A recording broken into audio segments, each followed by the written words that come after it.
के पास झाड़ू मंडल स्थान है, तो सिद्ध बलराम दास बाबा जी थे, तो यमुना किनारे ही है, आज भी है यमुना किनारे। तो उस समय एक पेड़ के नीचे ऐसे बैठे हुए थे, तो माताएं बहनें स्नान कर रही थी यमुना जी में। अब उनके अंदर काम वेदना जागृत हो गई। वयोवृद्ध संत, तो उन्होंने अपने, अब वो तो संत हृदय एकदम निष्कपट होता है, सब शिष्यों को बुलाया और कहा हम यमुना जी में डूब करके अपने शरीर को छोड़ देंगे। महाराज जी क्यों? बोले पाप दृष्टि हो गई। तो उन्होंने काम वेदना इतने सिद्ध महापुरुष के हृदय में कैसे जागृत हो गई?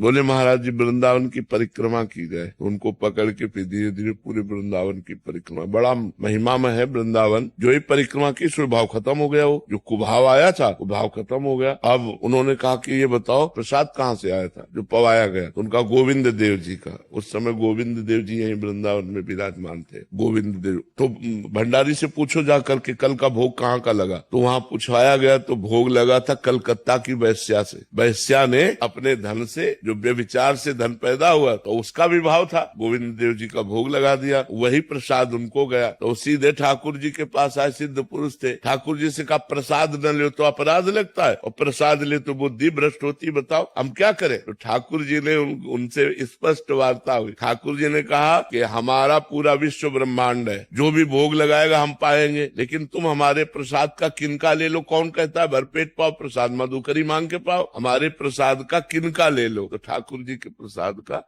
ऐसे किनका ले ले और अपना रोटी दाल का जो भोग लगावे